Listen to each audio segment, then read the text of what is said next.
Welcome back, guys, to another episode of the Harbor Podcast. I'm the Kino Cowboy. And until I figure out a better setup, because I rearranged my room, I have this green screen thing on and it doesn't pick up the crowns. I'm going to have to set it aside. Don't worry. But yeah, I'm Kino. This is Scott. Hi. We're talking about The Graduate. This is my new summer series. We're in the middle of the summer.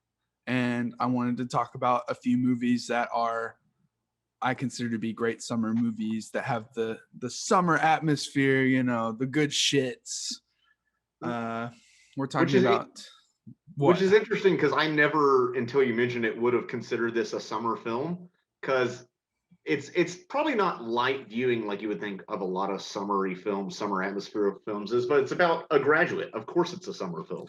I don't think it has to be light viewing because I mean, but I'm just saying, like, popular conception of a summer movie.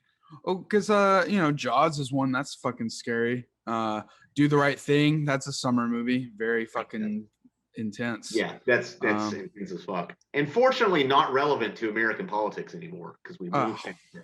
Yeah, but yeah. So we're talking about The Graduate, which is a favorite of mine. I guess all of these are favorites of mine, but you know, The Graduate is the movie.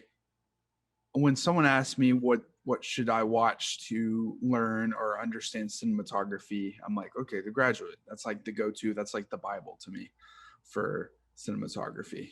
And why is that?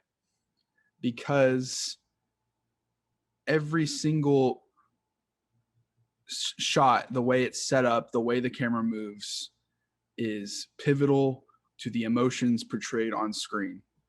Right. And it's brilliant. And it's unobtrusive. It's so well blocked and staged that it's like hard to not just pay attention to solely that sometimes when I'm watching the movie. This is my second viewing of it. How many have you seen this? How many times have you seen this? Like 4 or 5. Okay, so you've seen this a lot. So this is my second viewing. And we'll get into this. My first viewing, I was 20, I think I just turned 23, and I had just graduated from college and moved out of state for a relationship that did not work out. So I had a very different viewing experience than I did today, 5 years later. Yeah. And I do want to talk about the technical craft, but I really want to talk a lot about tone, because this was almost a different movie for me the second time in terms of tone than it was the first time I watched it. Basically because I was too morose and melancholy and existential the first time I watched it. And this time the drier humor came out a lot. Oh, okay, yeah. On this viewing, because I think I connected so much with the emotions of Dustin Hoffman's character, Benjamin. Classic, you know, cinema character, really. Him and Mrs. Robinson, and Elaine to a lesser degree. Classic cinema characters. I connected so strongly with his emotions and his own ennui, because this movie is about fucking ennui. It is about the post-war period. It is 1967. The social revolution is in full swing. It's in the background of this movie. It's not mentioned a lot, except for maybe like 1 or 2 throwaway lines, which we'll get into. But I mean, part of it takes place at Berkeley. But on this viewing, because I'm filled with a late 20s ennui, not an early 20s ennui. So I could enjoy the humor more. I loved it first time too, but it is just a completely different movie for me on the second viewing, almost.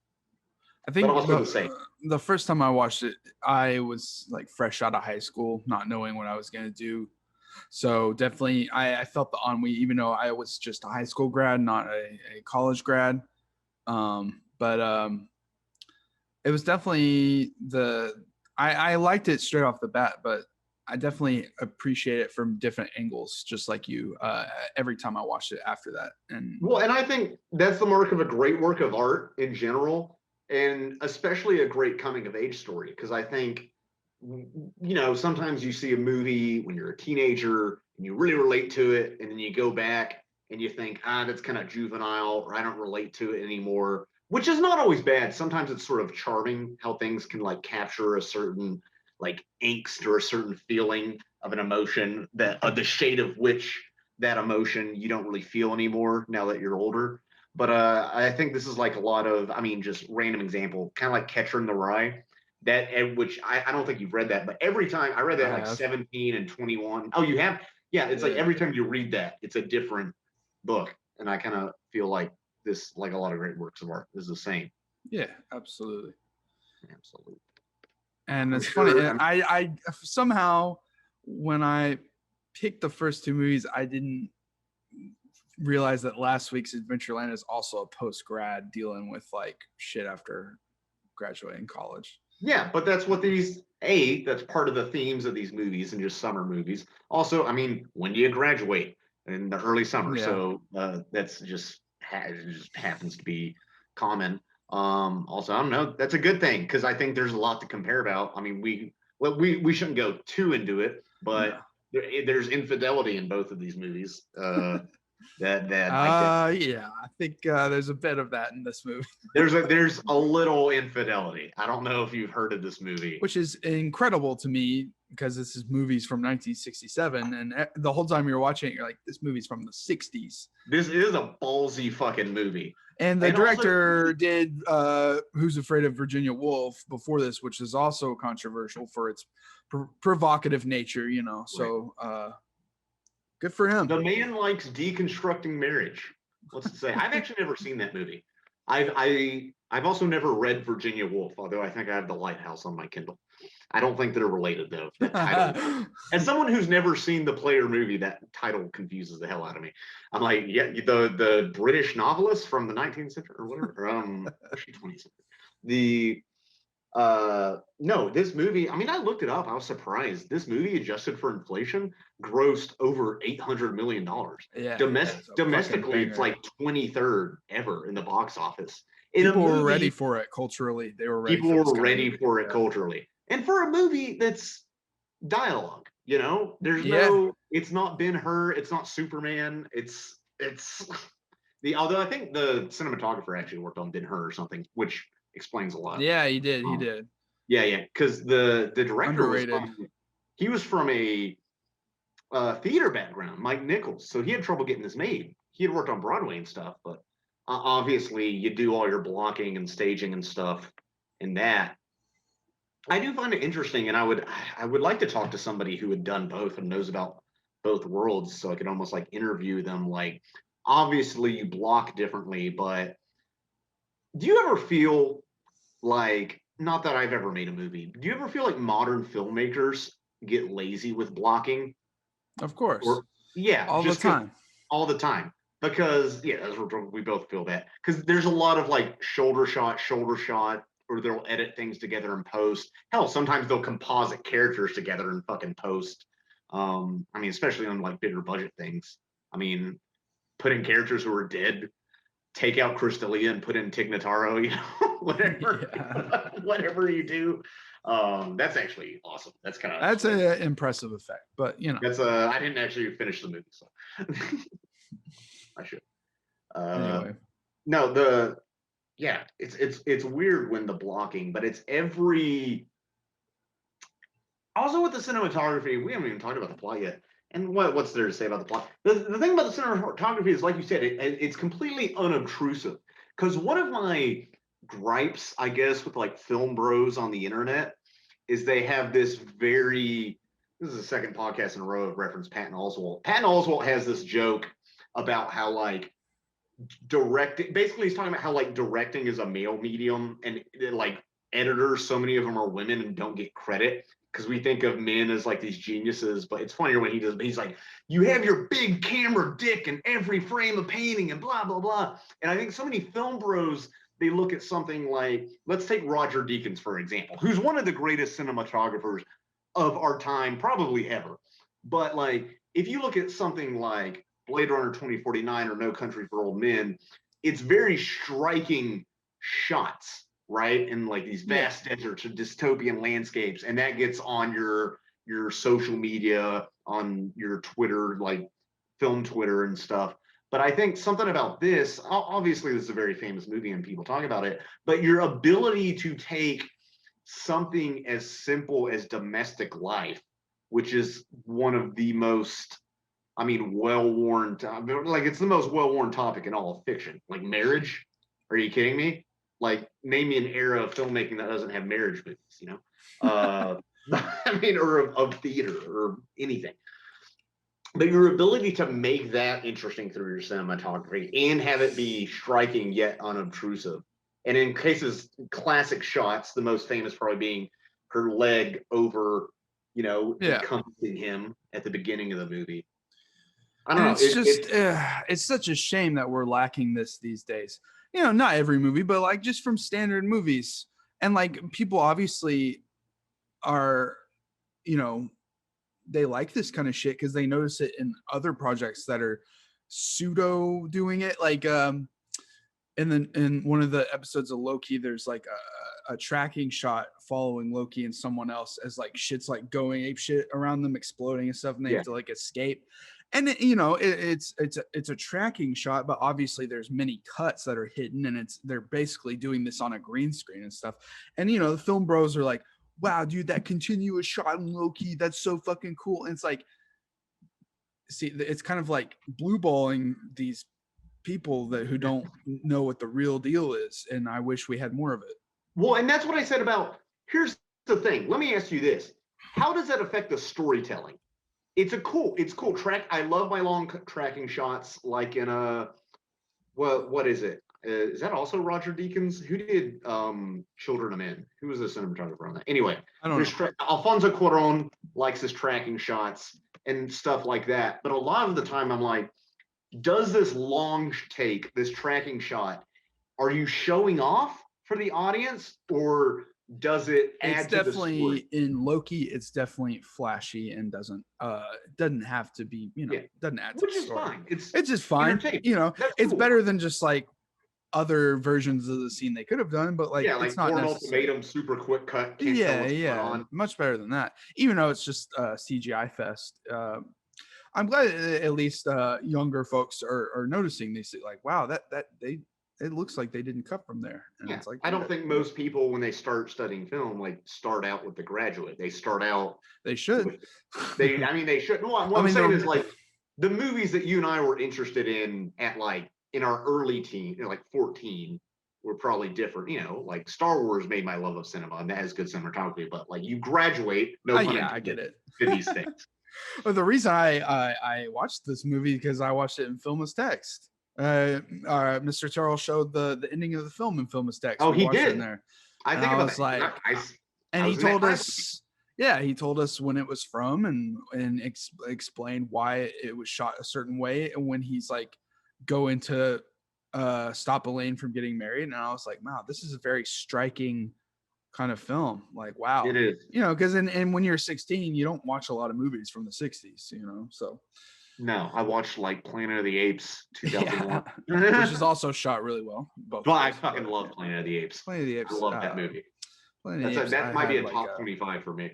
Planet of the Apes is one of those I watched when I was a kid with like my family and didn't think much of it, and then I rewatched it in like 2014 when I was an adult, and I was like, oh fuck. That movie's ahead of its time. That movie. But we're getting on that. We have Charlton Heston. Giant NRA fan, by the way. And maybe we should do an entire like original Planet of the Apes series run. Like, I've never watched any of the crappy sequels. That'd be fun. Dude, no, not all the sequels are entirely crappy. I've watched almost. I quit on the last one because I got kind of burnt out. This was when Blockbuster was still a thing. I watched. Oh my God. I watched 3 of the sequels. Beneath isn't that good, but I'm actually Escape From I like a lot at the time, and then Conquest. You see Caesar right up, but we're not talking about that. We're talking about The Graduate. No, because see, I have the stamina to do that kind of thing. Watch all the sequels to some movie, so you know. You do. Your like cinematic stamina, dude. If you had the cardiovascular stamina of your cinematic stamina, I'd be fucking Arnold Schwarzenegger. Anyway. Yeah, you'd be going to fucking Tokyo for the Olympics, bro. Anyway, the bone biles. The movie's about Benjamin, who is horribly unsure of what he wants to do with his life, and it starts with his parents, his uppity, yuppie, not yuppie. He's a white privileged fuck. Yeah, he's a privileged fuck and they're throwing him they're throwing him a little party for his graduation. It's all of their friends, of course, you know. Yeah, it's for them. It's a very like classic kind of like 60s kind of thing that they did back then, you know. Cocktails, highballs, cocktail party, yeah. They call and everything he's just wanting to fucking stay in his room, and I'm sure we've all had an experience of, I've for sure done that when there's a bunch of like my parents' friends at the house, and then I'm too especially young to or that, or you get dragged to a party and you just like you realize like halfway through the party, like, I'm not feeling this. I want to be in my room, like fucking playing video games or something. Yeah. You know, just like just anything else. Like, man, and like the ennui I had from 18 to 21 was fucking brutal. It was brutal. I was there for it. Yeah, we were there. I remember my like graduation dinner after, I think it was after college. Like that was just my family, and I almost didn't want to go to that. Which in hindsight is kind of douchey because my parents were like buying me food. But yeah, I was also I get it though. Yeah, it's just like, and those were people I knew. Those were people I'd lived my whole life. I mean, the anxiety you have, it's like, because they in America at least, and especially in mid-century ideas and stuff, it's like you got to get your start. You're 18, 19, get out the fucking door. You got to fucking start your life already. Whereas in other cultures and other parts of the world, it's normal to, some people stay with their parents 25, 26 until they're like doing big time Spanish shit. men never leave their mom's homes, it seems like. Yeah. And so like the way that is, it's like I identify with that anxiety wholeheartedly, and I can understand. It's universal, man. Yeah. So like, but also it's and that's why I can recommend this film to younger folks more than other films from this era, because it's a pretty universal kind of feeling, I think even if somebody wasn't interested in 60s cinema, which we've talked about, 60s is not my favorite decade in American cinema. This is some shit, because this was breaking out of it. This was, you know, after the social revolution had given us some good nuggets to work with. But yeah, the emotion is there, and so somebody will relate to that, even if they don't relate with like comparatively washed out color grading.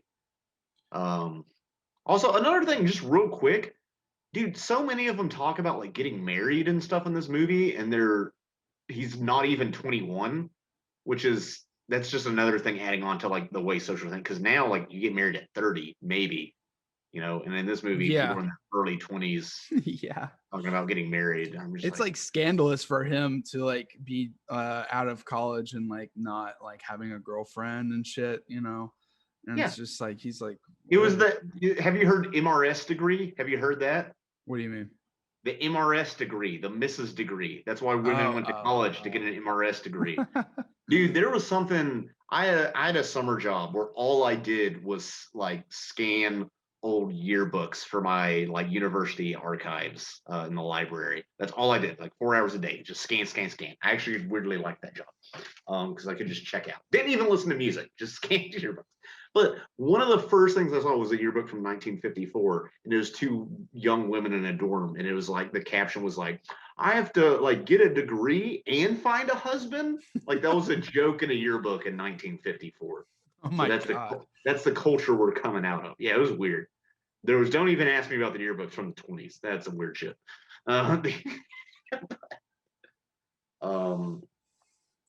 just there's, when there are static shots in this film, there's like movement, even if it's subtle. It's like always like keeps it visually interesting. Like it's even if it's not a static, the characters moving, they're doing something.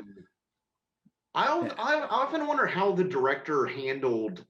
I know some actors are irritated, and rightfully so, if the director's like, okay, so on this line, I want you to hand the drink after saying this line, like very specific directions. But I feel like with this, like, he just had to do that. He was like, look, I mean, certain movies, obviously it's important to the movie. And I mean, it can be like almost like rhythmic, like almost like, I don't know, like you're watching like, I don't know. It's No, even I get it. The act of somebody lighting a cigar, biting the tip off a cigar and lighting it is like essential to the emotions and the themes within a scene. Something that seemingly insignificant. That in another movie would be like they would just walk in and it's already lit and it would be just expressing. They wouldn't have the movement and action as part of it. Also, can I say something? The color palette of this film it's incredibly it's very white. I notice I don't mean like racially white, although it's also that. But and it should be, that sounds weird to say, but it's like this is about fucking white America in the 60s. And the emptiness of that and a lot of those values. But like there's so much in the mise en scene. It's just like white backgrounds, white furniture, and it's like I don't. I guess there's a lot of ways you could take that. I mean, there's marital themes, obviously. Then I think there's like themes of having this pure waspy life. You know, everything's real waspy. This is a waspy movie. Yeah, it's so waspy. This is one. I think Dustin Hoffman. It's so waspy. It's almost hard to watch at times. This is almost a horror movie at times, man. Like this is some of the scenes here, like when he's being paraded out in the scuba gear, and dude. That's a horror movie. That's a nightmare. Yeah. Also, this is like Dustin Hoffman in this movie. Benjamin is like the original like sad boy. Like he's like no, for real. Like he's like nothing's good to him. I guess he doesn't know what he wants, and that's just it stuck out to me more on this viewing. I guess because when I first viewed it, my emotional state was so close to that I thought that's what a normal human being would act like. And in this movie, but here's the thing: pretty much everybody in this movie is fucking nuts. There's not like to a degree, Mrs. Robinson is like fucked up in her own way. Because she's known Benjamin her whole life, which is something that gets glossed over. It's predatory. She says my whole that's predatory. If you've watched something, it's one thing if you're an older woman and you meet a 21-year-old and you're a cougar, but if you've watched them like grow up, that's predatory. I mean, hell, at one point, she's very early in the movie. She basically locks him in the bedroom, like stands in front of the door, which it's different if you're a woman, but if you reverse the roles, Jesus fucking Christ. Although Rocky does that too, pretty much in the first movie. So that used to be acceptable behavior in the 60s, I guess. I don't know. I guess. Also, it's like it's intense. I don't know. In places, you know. But also, there's a strange like he's very likable, you know. It's just like as the audience member watching him go through these motions, like all the dry humor comes from him, you know. Right. It's dude, this is gonna be again, this is the second fucking reference I've made to this 2 podcasts in a row. It's almost like The Office. I feel like in modern cinematography, he would be like looking at the camera, like jimming the camera at certain scenes.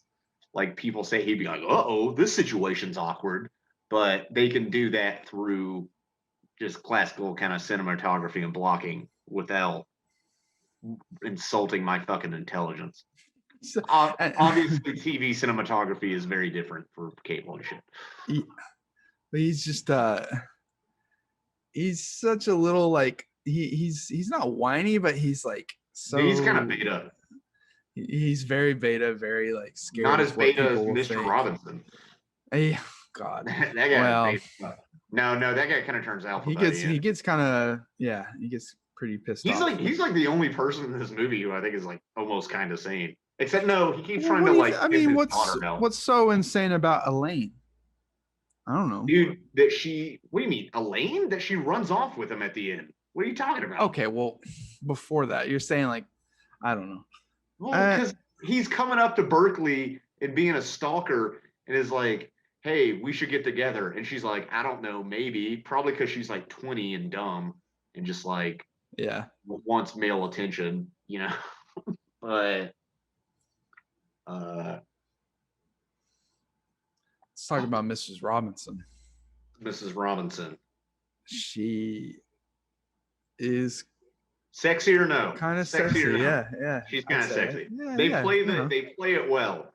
It's not because she's not like a bimbo, but then also everybody smokes a lot in this movie, which is weird. That's another thing to watch. That's such a minor thing, but like I don't know. I like how like every set piece feels like almost like its own like little vignette, like short film, even though it's all connected.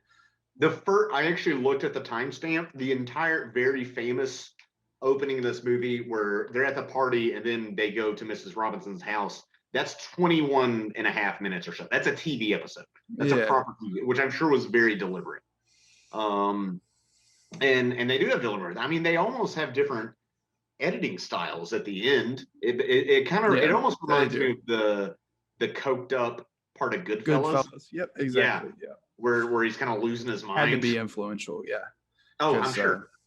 Because the subtle the Graduate, the subtle changes in style throughout the movie. It's all the same movie, but like you can tell like certain costumes things change, the lighting changes, and just like influential stuff to me, like when he like masterful montages when he jumps out of the water into the bed of Mrs. Robinson, and when he's just like he's basically wasting his summer away, and just hanging around with her and just laying on the in the pool, not being productive. And it's just like the way you can portray being unproductive through like such a masterful montage is incredible. Right. Ahead of its time with its techniques, with its cuts, and like even like kind of like the more like experimental stuff when he like walks through an area and it's like a totally different scene, and it's like, oh, okay, we're in this what are you talking about? What scene are you referring to? It's after he starts sleeping with her. He like there's a part where like I can't remember if like the lights turn off and it's like a different scene or something. There's a change. It's like, oh, we're in a different scene now. So is it like a jump cut or something? No. I can't remember if it's like a jump cut, but like just like a shifts like that. Totally, probably influenced by the new wave going on in the time in Europe. Yeah, but obviously. Like we hadn't seen too much of that in the U.S. Well, not in a movie that made 800 million domestic. Yeah. And also, it was very ahead of its time, provocative with the way it portrays sex. You see breasts in this movie for like half 2 seconds. Yeah, dude, that reminded me of Persona at the beginning of Persona. Yeah. Except once again, this is American and not European. European. And so killing people's okay, violent sex. I mean, they didn't even show a toilet flushing on screen until Psycho in 1960. Oh yeah, which is insane. And 6-7 years later, the main plot is about a 21-year-old having sex with a cougar. It's kind of as much social progress as we've made in the past 10 years, I mean, and the fact that we even had we kind of sleep on it now, but still the fact that we had a black president in 2008 and 2012 is fucking. Well, also the amount of LGBT projects that have come around since it was legalized in 2015. Right. Yeah. No, and we're definitely like having a social, like probably the biggest social, definitely the biggest social revolution in America and globally since the 60s. This one's more global, I think, because we're so globalized. But it's even that compared to the 60s, it's kind of hard for me to comprehend how much social change happened in the 60s. You had the people who had never done psychedelics before experimenting with it. I mean, obviously everything racial, like the first people in America, like really, I mean, not the first, that's not true. I was about to say criticizing capitalism, but that's not true. There were labor movements before that in the 20s and stuff. And before that. But good kids doing it, college kids in mass. And it's like I know like one of the main talking points about this movie is how like crazy it is to have all this progressive, like controversial sex in the movie. but not to like people younger than us. Like this is like a lot of people probably don't know about this movie. Well, and also I find this interesting just to connect it to another movie that we talked about on this podcast, even though it was made in the 80s, it was set in the 60s with Nail and I. Like, I think that movie retroactively was examining and criticizing these sort of some of the infantile mindsets of the, I guess we'd say, boomer generation, of the self-centeredness that's also part of that like sexual revolution and stuff and free love. And I think this does it in a more nuanced way, but it's more interesting because it takes place during the effing 60s. Because there is a lot of that, like, not only the emptiness of sex, but like the flawed, the inherent flaws in like relationships between human beings and in marriage in general. Just which is so many people cheat, man. And it's definitely not romanticizing him. At least after a while, it's definitely not doing this with this lady. But No, it's not in like a lame way, like a you should not do this, it's against the Bible kind of way. It's, you know, just a very like straight up like this guy's having empty. It's examining the negative consequences of free love, whether intentionally or not. Which is something I think about now. With as we talked about last podcast, like with, I don't know, like how just dating apps and like how over sexualized our society has become in some ways. And one thing I want to add while I'm thinking about it is there's a lot of darkness is used in this movie, and not even as a joke, as "Hello, darkness, my old friend." Which it's funny kind of hearing that retroactively. It's been memed to death, but used in Arrested Development and stuff. But the like another thing sometimes I have to remember when watching these old movies is that you saw them in a theater, which is the simplest thing, like, to forget. But like this was a communal experience, so there are these times, these intimate moments that take place almost entirely in the dark. You're looking at a blank screen. Yeah. So that adds to the social tension the audience feels, not only seeing this controversial kind of for the time movie, like you're suddenly thrust into darkness hearing people talk about their love life or talk about these adult things with a bunch of like either friends or strangers or hopefully not your family in this movie. Don't see this movie with your fucking family. Don't do that. This is one of the worst movies you can see with your parents. That's a great point though. Wow. Yeah. You're thrust into this, you know. So I'm pretty sure, yeah, if I said, "Hey mom, let's watch this movie from the 60s," she would be shocked even today. Like I wouldn't want to watch that with her. I'm trying to think of my parent. I think my dad has probably seen this movie. He's fairly keen on it. Yeah. He was 7 when it came out. He probably didn't see it then. Also, it's like it has, you know, the context of it being made in the 60s, it works so well. If I were to watch a movie today about some 20-year-old sleeping with some cougar and like the band that did the music for the movies like sing about how sad he is and stuff, I'd be like, fuck this movie. This movie sucks. But like in the context of it's fucking incredible. So I don't the fact that it is just, I don't know, it's wild.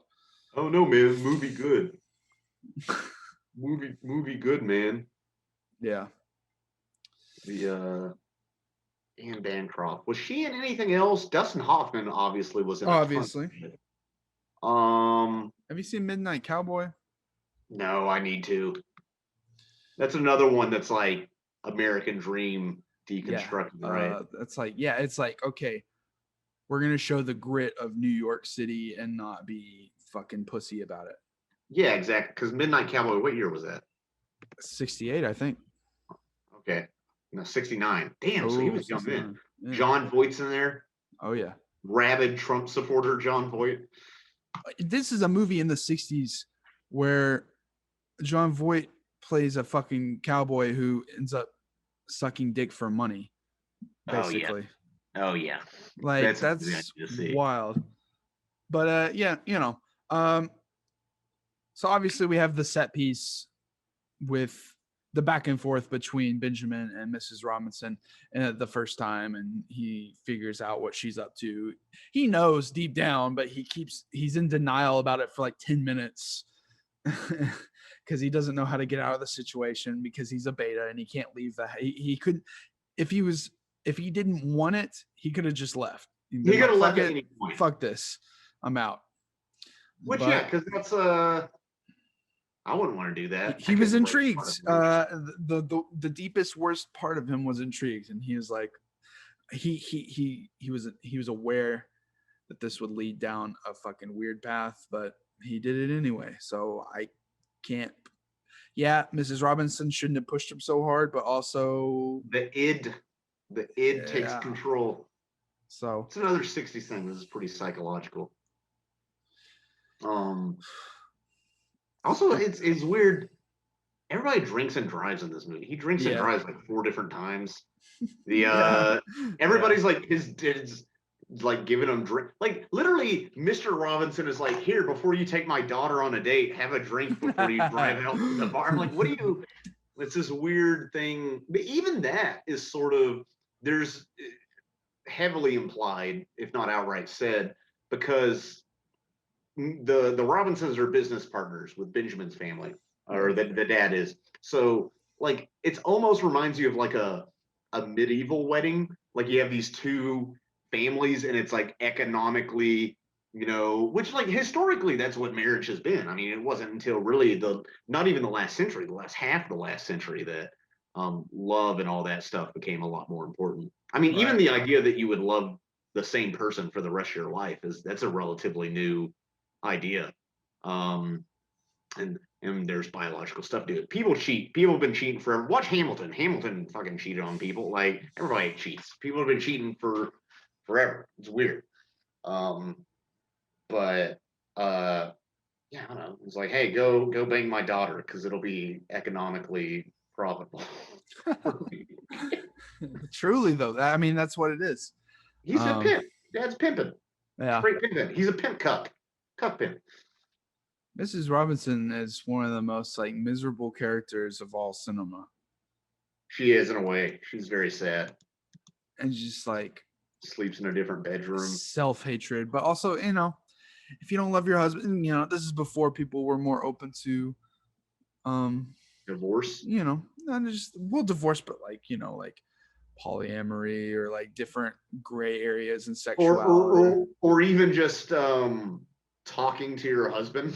Like couples therapy. Like we don't even have to jump to polyamory. There's I know it's just like 50s and 60s. Like I really do. Well, I feel like it's still kind of the same, but back then it was just kind of like you got married. What would the neighbors think if we got divorced? It's always like what other people think instead of doing shit for yourself. I think Mrs. Robinson, you get a lot of fucking money is what you do. Well, they say in the movie like they got married because she got pregnant, which that also used to be that's how it was. You knock somebody up. Your condom was made of like asbestos or something that didn't work very well. Cars, only cars. So much car sex. More babies have been born from cars and beds in the mid 20th century in America. I'm pretty sure. Because you had to hide it because everyone was so prudish. Yeah, exactly. Fucking A, dude. I want to talk about my absolute favorite part of the movie. Is when he's like, okay, I'm gonna do this. So he goes to the hotel to meet her there, and it's this whole series of events. That is The Office. That is him like cringe comedy. It's like the OG like cringe comedy of him like being worried if anyone's gonna recognize him, and he's like trying to make to get a room, and he doesn't know what to do, and then he walks into a party that he's not invited to, and then he walks out. Dude, I've done shit just like that. That is like the most influential shit, like one of the most influential like scenes, like dry comedy, like awkward beta motherfucker. I've walked around businesses like, dude, the other day I was in a sporting goods store for over an hour, just like feeling awkward because I didn't know how to ask the like attendant for help. God damn. I couldn't imagine. Well, also it was like in the Spanish, so I was embarrassed. Yeah. And just like instead of just like going out and talking to her, he like has to like call her on the phone and stuff while she's like sitting there. Uses Oh a my god, payphone. dude. Yeah, dude. Jesus. And she's like plays it so cool. Dude, people who cheat, I've never cheated on anyone. I don't think you have either. But like people No, who cheat, no, it's terrible. in case someone's And watching. yeah, and hopefully I've never been cheated on. I don't think I have. But first of all, so many people do it. I think so many people do it just have to like to do it. Because I can't imagine, Or they just dude, I don't get care. anxious about like normal sex with like a new person who's not in a relationship. So like I think so many people just have to have that. They like the taboo of it and the naughtiness of it, which is a terrible dark Yeah. id thing. But like I couldn't imagine doing that in your town that doesn't even seem that big. Now, Everybody seems to know each other. here's the problem. Where's it? I couldn't cheat on my partner that I'm, if I wasn't, in a relationship. But But like, you could be the other person. I feel like there's a part of me that could sleep with someone who's in a marriage that they are sick of. I could like, it sucks, but like I could see it me rationalizing that much easier than me myself being in a relationship with someone and People rationalize that, but I think it's just about as bad. It's could you sleep with somebody whose spouse was like a vegetable or something? Oh yeah. That's no problem. I don't know. It's like I feel like women get trapped into relationships, and I don't know. Sometimes they gotta look elsewhere. Okay. So, but not all cases are the same, and I'm not saying it's a good thing, but like I feel like me, single, 21, horny, would definitely sleep with Mrs. Robinson, and I feel bad that I would. But like, you think that? I think like it, dude. I think there would be a crossroads, and there's a good chance I would not do it because that would be horrible. When you're down bad, you get down bad. I do get down bad. I get down bad, but I just kind of deal with it. I don't even have to worry about it anymore. But like, that must be nice. But yeah, but just like that's why I'm glad this movie exists because like, I don't know. I feel like because it gives you an excuse to ruin marriages. No, it gives me like it's like okay, maybe I shouldn't have. I always do that. I'm just like, yeah, man, I'm a big fan of The Graduate. Dustin Hoffman's my hero, even after he got Me Too'd or whatever. And I just like breaking up marriage because I'm a cinephile. That's just how it is. That's just how it is. That's just bro. Like, if you think what I'm doing is wrong, you don't know. It's like the hubris of Tony Soprano telling his wife like all the Gumars that he sleeps with comes with the territory, and that she shouldn't be that upset about it. It's like, how do you get to that like mindset? Oh, people rationalize it. Yeah. The human mind can rationalize anything, man. Yeah. I mean, people rationalize fucking like child soldiers and shit. Oh God. way out there. Nestle, dude, Nestle CEO doesn't think water's a human right. Like, they're out there. Oh my God. Shit. Yeah, people are shitty. But so yeah, my favorite scene is the arguably the funniest part of the movie. When that's the most like almost I always relate to Mrs. Doubtfire, like jumping between scenes in the hotel, like everything's chaotic and I'm nervous. And, like, I have to sign the register. It's like I'm forgetting to tell her the room. I tell her everything but the room number.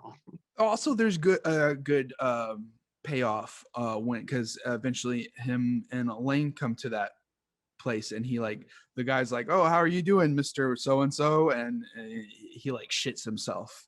Yeah, which is like, what, he knows it'll happen. Why didn't he make an excuse and go to a different? Because he's a kind of a dongus, and he's a dongus, he's trying to like he's kind of like with this whole like situation, he's like Gromit from Wallace and Gromit laying track on the train as it's like going, and he's like, the blood is not going to his head at any point, or to his brain. It's going to his head. That's my favorite sequence. What's your favorite part of the movie? I don't know if I have one. I mean, probably just the opening, those first 20 minutes. So what you said is also probably that's up there. That might be my second. Yeah. Favorite. That might be the one. I don't know. I really appreciated this whole rewatch, and I paid a lot more attention to cinematography, because the first time I was so focused on just the story and the emotion and everything. I mean, this definitely rewards there's definitely a big shift in the last third of the movie as Elaine goes to college and like he's dealing with the fallout of all of this. He gets manic, dude. Yeah, it gets like way like more miserable. He's kind of manic depressive in this whole movie. And so like obviously that's important to the story, but like you feel kind of shitty while you're watching that part, and like it's gross. And then he goes to like follow her, and he gets that like little apartment that he's staying in, and good on the landlord for thinking he's a fucking weirdo. Like guy's like, I want you the fuck out of here. I'm calling the fucking cops, dude. Yeah, he's also like, there's also a good line where he's like, you're not one of those rabble rousers from out of town. Like, you're not one of those protesters. Also, fun fact, I didn't recognize this. You know the scene where she screams out of like, and then they think she's getting attacked or something, and she's really just freaking out.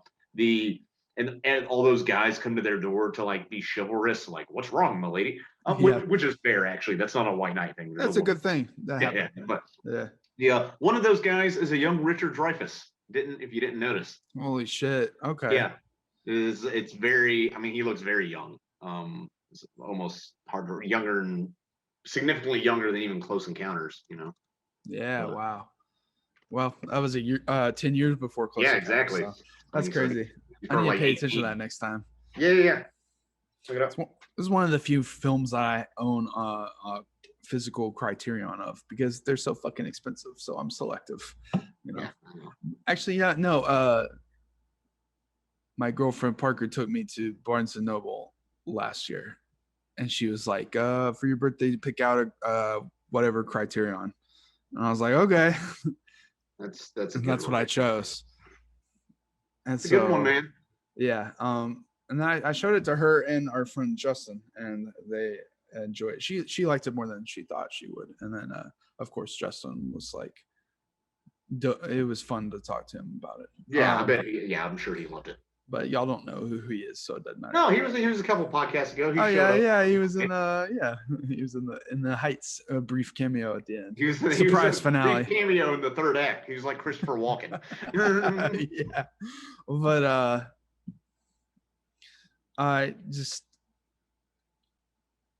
the problem with Benjamin is that the way he even after this fallout with Mrs. Robinson and like her like threatening shit to him, he still finds a way to like rationalize his actions and like thinks it's totally fine to go follow her to fucking college and like try and like track her down, as if they've had like this meaningful, beautiful relationship, even though they just like dated a few times. And like, yeah, they went on like one date. We see them go on one date. This is like the definition of down bad. Like this would be like down, problematic now. Horrible. Down horrendous. Yeah. Down horrendous. Astronomically down horrendous. Incel-y. Fucking dude, if he was, what would Ben be like if he grew up today? Like, what would his major be? I think, would he be like computer science, talking about algorithms all the time, like at the party? What would he be? I don't know. They'd probably cast Jesse Eisenberg. Dude, I know. He's pretty Jesse Eisenberg-y in parts of this. He has the Lex Luthor freak out. He's just like it's like the ending. Even when our Mr. Terrell showed us the ending, I was still perplexed by it. I didn't get it even as he explained it. I was so underdeveloped emotionally in those areas that I was like, okay, well, yeah, you were dumb. Nah, it's just like I understood. I was a senior. I was just like, they'll figure it out. Like their whole life's in front of them. Yay, happy ending, you know? No. They, which is great that it reconstructs it. Because how often do you even hear about a wedding where somebody runs away at the altar or somebody speaks up and only in the movies? Only in the movies. But this is like one of the most influential I object sequences from any film ever. Yeah, there's that and Shrek. Yeah, I was about to say more so than Shrek. No, but like it's like the way he bangs on the glass and stuff that's been parodied like 100 times. It's in Wayne's World. It's in The Simpsons. It's in everything. Yeah. And it's just like but it's so striking because it's like it's more of that like they act the more of shit the out cringe. Yeah, it's like more of the like cringe aspect to it, but like it's like okay. He's not thinking clearly. He's not. Well, I guess one of the things with Elaine, I guess she kind of seems nuts from our perspective. Well, she seems nuts because she runs off. Also, we don't see how much she's dating this guy. Like, we don't know. Is it even the same guy she meets at the zoo from the earlier scene, or is it a different guy entirely? I can't remember. Like, I don't remember either. It seems like she's only been dating this guy for like a few months. But that's the thing, dude. It used to be you could date somebody 3 months and get married. It's like the way Mormons do it now is the way the whole country used to do it. You know, it's like rush this thing off. It'll be good for the economy. Be good for them. Make babies. We need more people before we ship Ford off to China. I wonder what the I want to hear like a foreign perspective on this movie of someone who like grew up in a different kind of like, I don't know, because this is very 60s America, and like would it work outside of 60s America? It would work in certain countries. I mean, you have your economic booms, you have your infidelity and all that. I thought the same thing. I thought like, how would, I don't know, a Spanish person or a Greek person or somebody else react to this movie? I'm sure they'd like it. It's a great movie, but would it hit as hard? Or even in English, we can make it an English speaker, you know? I mean, I can still appreciate Withnail and I, but I'm sure I don't get it as much as somebody who's been to the English countryside and seen English hillbillies. I used to, when I was 18, I used to romanticize some of this more than I should have. Like, what, the movie? Just like him, like chilling out to the pool on the pool all summer, sleeping with some like cougar, like fucking giving two fucks about what his future is. I'm like, yeah, hell yeah. Who gives a shit? You know, nothing matters, you know, that kind of sentiment. Like, right.